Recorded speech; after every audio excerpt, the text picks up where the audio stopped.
అమలు విషయంలో కాంగ్రెస్ ప్రభుత్వం విఫలమైందన్నారు కేసీఆర్. కాంగ్రెస్ ప్రభుత్వంపై ప్రజల్లో తీవ్ర వ్యతిరేకత ఉందని చెప్పారు.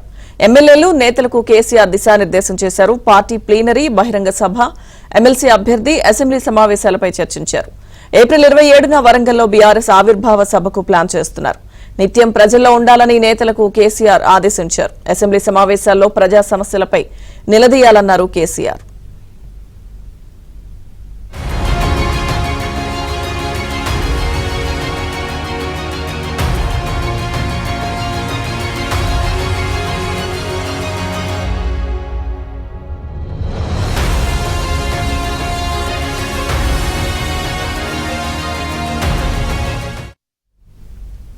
బీఆర్ఎస్ అధినేత కేసీఆర్ వ్యాఖ్యలకి సంబంధించి పూర్తి అప్డేట్స్ మా ప్రతినిధి నరేష్ అందిస్తారు. నరేష్, మొత్తానికి బీఆర్ఎస్ పార్టీ ముఖ్య నాయకులతో సమావేశం చాలా సుదీర్ఘంగా సాగుతుంది. ఉదయం నుంచి కూడా ఈ సమావేశం ఎర్రవల్లి వ్యవసాయ క్షేత్రంలో సాగుతుంది. ఈ నేపథ్యంలోనే ముఖ్యమంత్రి కేసీఆర్ పార్టీ నాయకులతో కొన్ని కీలక వ్యాఖ్యలు చేశారు. కాంగ్రెస్ ప్రభుత్వం మీద చాలా త్వరగా ప్రజల్లో వ్యతిరేకత వ్యక్తమవుతుంది. దీన్ని తిరిగి మళ్ళీ దాన్ని పార్టీ పుంజుకునే విధంగా తమ వైపు మలుచుకోవాలనేది కేసీఆర్ చేసిన కామెంట్స్ కొంత ఇంట్రెస్టింగ్గా కూడా ఉన్నాయి. వాస్తవానికి ప్రభుత్వం ఏర్పడి దాదాపు 16 నెలలు గడుస్తున్నప్పటికీ కూడా ఇప్పటికీ ఎన్నికల హామీలు అమలు చేయడంలో కాంగ్రెస్ ప్రభుత్వం విఫలమైంది. ఇప్పుడు జరగబోతున్న అసెంబ్లీ సమావేశాలు, ఈ నెల 12వ తేదీ నుంచి అసెంబ్లీ బడ్జెట్ సమావేశాలు ప్రారంభం కాబోతున్నాయి. ఈ సమావేశాల్లో కాంగ్రెస్ పార్టీని ప్రజల పక్షాన నిలదీయాలంటూ కూడా పార్టీ నాయకులకు కేసీఆర్ కొన్ని కీలకమైన సూచనలు చేశారు. దాంతోపాటుగా వచ్చే నెల 27వ తేదీన బీఆర్ఎస్ పార్టీకి సంబంధించిన పార్టీ ఆవిర్భావ దినోత్సవం జరగబోతుంది. ఈ సందర్భంగా సిల్వర్ జూబ్లీ పేరుతో ఒక భారీ బహిరంగ సభను కూడా కేసీఆర్ ప్లాన్ చేస్తున్నారు. ఈ సభను వరంగల్లో ఏర్పాటు చేయబోతున్నట్టు కూడా సూచనప్రాయంగా కొంత పార్టీ నేతలకు సమాచారం ఇచ్చినట్టు తెలుస్తుంది. అదేవిధంగా ఏదైతే ఈ పార్టీ కార్యక్రమాలకు సంబంధించి వచ్చే నెల 27న పార్టీ ఆవిర్భావ దినోత్సవం జరగబోతున్న నేపథ్యంలో ఇప్పటి నుంచి ఖచ్చితంగా పార్టీ పక్షాన ఏదైతే ప్రజల పక్షాన నాయకులు పోరాటం చేయడంతో పాటుగా వివిధ కార్యక్రమాలు అంటే ప్రజల్లోకి వెళ్లే విధంగా పూర్తి స్థాయిలో గ్రౌండ్లోకి వెళ్ళాలి. ఇప్పటి నుంచి ఇక పూర్తి స్థాయిలో గ్రౌండ్లో ఉంటే కనుక తిరిగి బీఆర్ఎస్ పార్టీ పుంజుకుంటుంది. స్థానిక సంస్థల ఎన్నికలు కూడా రాబోతున్న నేపథ్యంలో ఖచ్చితంగా పార్టీని తిరిగి గాడిలో పెట్టాలనేది కేసీఆర్ ఆలోచనగా ఉంది. ఇక ఎమ్మెల్సీ ఎన్నికలకు సంబంధించి తాజాగా జరిగిన ఎమ్మెల్సీ ఎన్నికల్లో ఇటు అధికార కాంగ్రెస్ పార్టీని కాదని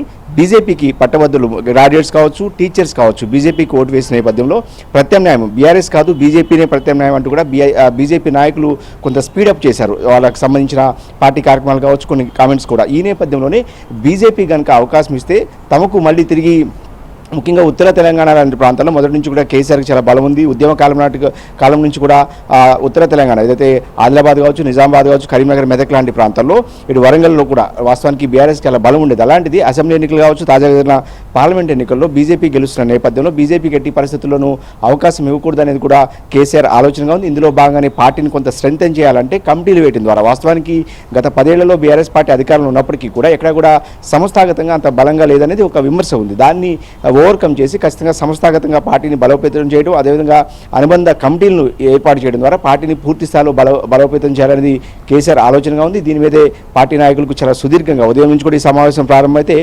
లంచ్ మీటింగ్ తర్వాత కూడా మళ్ళీ తిరిగి కాసేపటి క్రితమే ఈ సమావేశం కొనసాగుతుంది. ఇంకా కూడా సుదీర్ఘంగా కూడా కొనసాగే అవకాశం కనిపిస్తుంది. ఇక ముఖ్యంగా ఎమ్మెల్సీ ఎన్నికలకి సంబంధించిన ప్రస్తుతం నోటిఫికేషన్ ఏదైతే నామినేషన్ ప్రక్రియ కూడా కొనసాగుతుంది. ఒక ఎమ్మెల్సీ ఏదైతే ఎమ్మెల్యే కోట ఎమ్మెల్సీలో ఒక ఎమ్మెల్సీ సీట్ బీఆర్ఎస్ పార్టీకి దక్కే అవకాశం ఉన్న నేపథ్యంలో ఎవరికి ఇస్తే బాగుంటుందన్న అభిప్రాయాన్ని కూడా కేసీఆర్ పార్టీ నాయకులతో కొంత చర్చించినట్టు తెలుస్తుంది. ఇక అటు సంస్థాగత నిర్మాణము, ఎమ్మెల్సీ ఎన్నికలతో పాటుగా ముఖ్యంగా ప్లీనరీ వచ్చే నెలలో జరగబోతున్న ప్లీనరీ పార్టీకి సంబంధించి ఏదైతే టీఆర్ఎస్ పార్టీని ఏర్పాటు చేసి వచ్చే నెల 27కి 25 సంవత్సరాలు కాబోతుంది. సో ఈ నేపథ్యంలో పెద్ద ఎత్తున ఒక పండగ వాతావరణంలో ఈ కార్యక్రమాన్ని నిర్వహించాలని కూడా కేసీఆర్ భావిస్తున్న సమాచారం. ఏదేమైనప్పటికీ కూడా సుదీర్ఘంగా ఈ సమావేశం కొనసాగుతుంది. వరంగల్ వేదికగా వచ్చే నెల 27వ తేదీన బీఆర్ఎస్ పార్టీకి సంబంధించిన సిల్వర్ జూబ్లీ సభను కూడా కేసీఆర్ జరపబోతున్నారు. Right, thank you Naresh.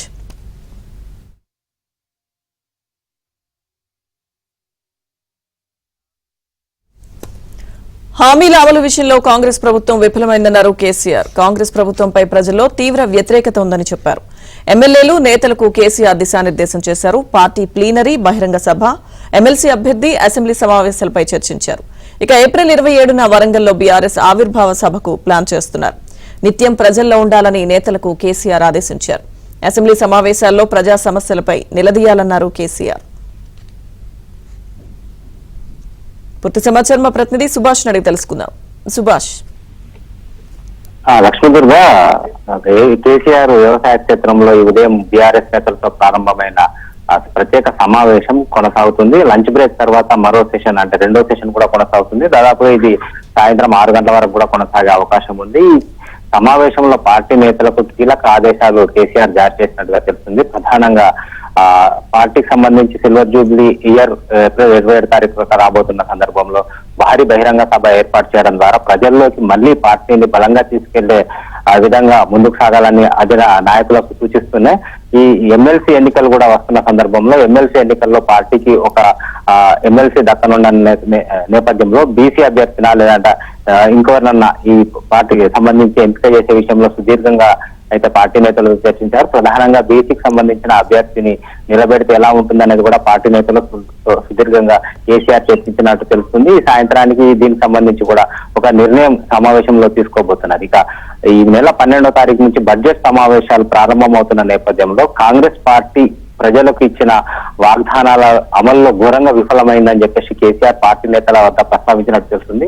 ఈ విషయంలోనే పార్టీలో కాంగ్రెస్ పార్టీ పట్ల వ్యతిరేకత ప్రారంభమైన నేపథ్యంలోనే పార్టీ నేతలు కార్యకర్తలందరూ కూడా ప్రజా సమస్యలపై ఎప్పటికప్పుడు నిలదీస్తూ ప్రజలతో కలిసి పోరాడుతూ పార్టీకి మళ్ళీ జీవం తీసుకురావాలని చెప్పేసి పార్టీ నేతలకు సూచించినట్టు తెలుస్తుంది. ముఖ్యంగా కృష్ణా గోదావరి జలాల్లో రాష్ట్రానికి జరుగుతున్న అన్యాయంపై అసెంబ్లీ వేదికగా ప్రశ్నించాలని కూడా ఎమ్మెల్యేలకు సూచించినట్టు తెలుస్తుంది. అదేవిధంగా రేవంత్ సర్కార్ సంబంధించి ఎమ్మెల్యేలు ప్రజలకు ఇచ్చిన హామీల విషయంలో కూడా అసెంబ్లీ వేదికగానే రేవంత్ సర్కార్ ను కార్నర్ చేసే విధంగా ఎమ్మెల్యేలు ఈ విధంగా సిద్ధమై వెళ్లాలని చెప్పేసి కూడా కేసీఆర్ పార్టీ నేతలకైతే సూచించినట్టు తెలుస్తుంది. ముఖ్యంగా ఈ సమావేశాల ద్వారా పార్టీ రాష్ట్రంలో తాజా రాజకీయ పరిణామాలు ఎలా ఉన్నాయి, వీటిని ఏ విధంగా ప్రజల్లోకి తీసుకెళ్లాలో, పార్టీని ఏ విధంగా బలోపేతం చేసుకోవాలనే దిశగా పార్టీ నేతలతో సుదీర్ఘంగా చర్చిస్తున్నారు.